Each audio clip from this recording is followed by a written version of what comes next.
Buenos días, ¿cómo estáis? Hoy, tal como os comenté en el anterior vídeo, vamos a seguir hablando de los personajes. Si la semana pasada os hablé de que los personajes, según su función, se podían subdividir en principales, secundarios y fugaces, es decir, según la importancia que tienen en la narración, hoy vamos a hablar de los personajes no según su función, pero sí según su caracterización. Según su caracterización, en la narrativa se distinguen o personajes planos o personajes redondos. Vamos a ver lo que significa un personaje redondo. Un personaje redondo es aquel que representa los conflictos psicológicos de los personajes. Tienen un mundo muy complejo y van evolucionando a lo largo de la narración y son diferentes de cómo están al principio de la obra y son diferentes a cómo termina la historia. No tiene nada que ver el principio, o por lo menos no del todo, el principio al final de la historia. Evolucionan, cambian, transforman su personalidad. Sin embargo, los personajes planos son aquellos que no representan conflictos psicológicos, no evolucionan a lo largo de la historia y se mantienen igual. Vamos con un ejemplo de personaje plano. Por ejemplo, Hércules. Hércules es un personaje plano por excelencia. Es un héroe que representa los valores de valentía, infatigable, incansable a lo largo del tiempo, y eso lo mantiene desde el principio y hasta el final de la historia. Rodrigo Díaz de Vivar representa esa fidelidad a su familia, esa generosidad, y a pesar de que es desterrado por el rey en 2 ocasiones, a pesar de todas sus desaventuras, mantiene esos valores de fidelidad y generosidad desde el principio hasta el final, no cambia. Sin embargo, hay personajes en la literatura que sí cambian. Un caso claro es el Conde de Montecristo. El Conde de Montecristo, de Alejandro Dumas, para aquellos que no conozcáis la historia, es la historia de un joven marinero injustamente encarcelado durante 18 años en la prisión de If.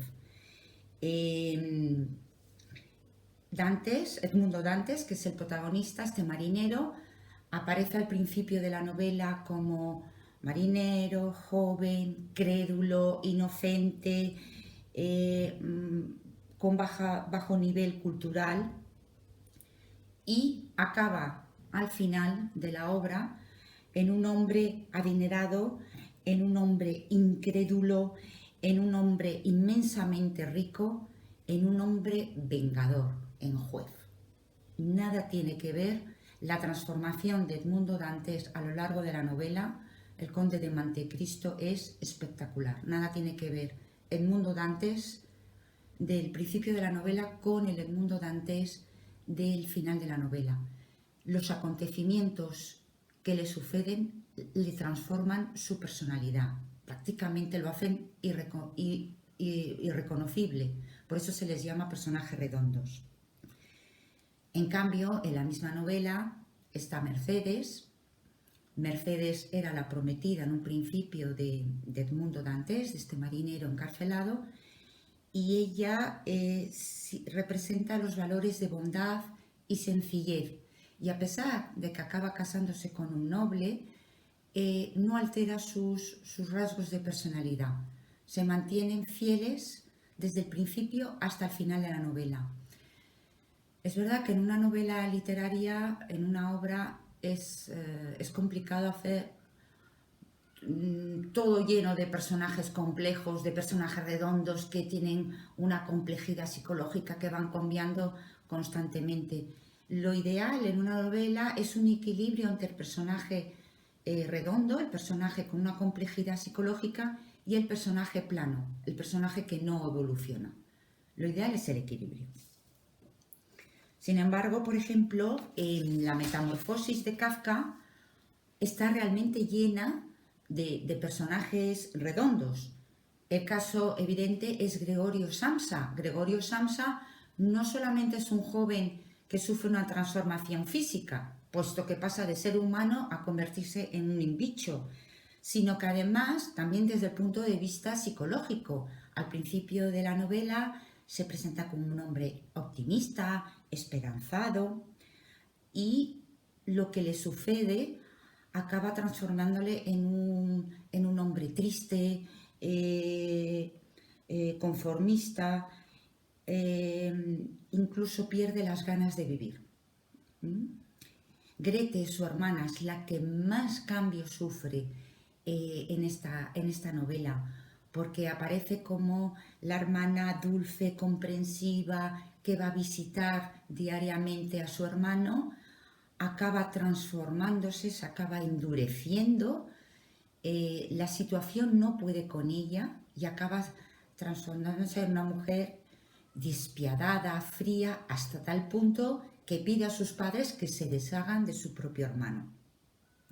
También el padre también sufre una transformación.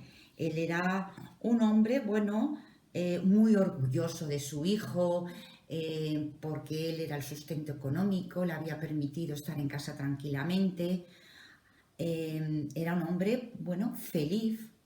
Acaba siendo un hombre rabioso, porque es obligado o se ve obligado a trabajar como ordenanza en un banco. Entonces se acaba convirtiendo en un hombre irascible, furioso, incluso violento contra su propio hijo, al que culpabiliza de toda la situación. ¿Sí? Y luego también dentro de los personajes planos y redondos existen los personajes estereotipos. Los personajes estereotipos son los personajes clichés, predecibles, que representan comportamientos conocidos por todos y que no nos sorprenden. Pues puede ser el bufón, el avaro, una ama de casa. Un autor que trabaja personajes prototipos constantemente a lo largo de su novela, en El Principito, es Antoine de Saint-Exupéry. Él trabaja constantemente con clichés. Por ejemplo, la rosa, que representa la vanidad. Por ejemplo, el rey, que representa la autoridad. Por ejemplo, el vanidoso, el personaje vanidoso que representa el egoísmo, la persona que solo piensa en sí mismo. Pero son prototipos, son comportamientos conocidos por nosotros, por los lectores, y no nos sorprenden. Bien, y ya para terminar de redondear el tema de los personajes, una cosa que sí quería comentar con vosotros es el tema de vestir a los personajes. El vestir a los personajes es fundamental en una obra literaria. Según la ropa que llevemos, esperen un momentito que encuentre yo la página. Según los personajes, según la ropa que llevemos, vamos a dar pie a la época en la que estamos situados o a los valores sociales o al estatus social de esa persona, a los valores de su personalidad. Es decir, si va con vestido en el que la ropa está roída, está rota, pues sabremos que es una persona que pertenece a un estamento social bajo. Si va con vestidos de seda, estableceremos que es un estamento social alto. Es más, si hablamos de el miriñaque era una especie de una estructura de metal que se ponía en las mujeres en el siglo XIX para dar mayor amplitud a las faldas, pues sabremos que estamos en el siglo XIX. Si hablamos de sombreros, sabremos que más o menos, porque fue hacia los años 60 cuando los hombres dejaron de usar el sombrero cada vez que salían de casa. Bueno, pues estableceremos una época, si salimos con el bastón, antes se utilizaba los guantes, mitones, si decimos una visera, pues sabemos que estamos en el siglo XX-XXI, en fin, la importancia de vestir al personaje es fundamental. Al final somos como una especie de modistos. Es decir, que al personaje hay que cuidarlo la forma física, la forma psicológica, realmente es el protagonista, es el que recae todo el peso de la historia. Así que incluso hay escritores que dicen que se hacen fichas para ir vistiendo a sus personajes desde el punto de vista físico, psicológico, social, etc. Pues esto es todo por hoy. Nos vemos próximamente en otro vídeo. Os deseo un feliz día. Y por supuesto, os pido que hagáis un ejercicio de un relato en el que trabajéis esta vez los personajes según su caracterización, es decir, personajes planos, personajes que sus rasgos psicológicos no evolucionan a lo largo de la historia que vais a relatar, o personajes redondos que sí evolucionan a lo largo de la historia. ¿De acuerdo? Pues muchísimas gracias por vuestra atención.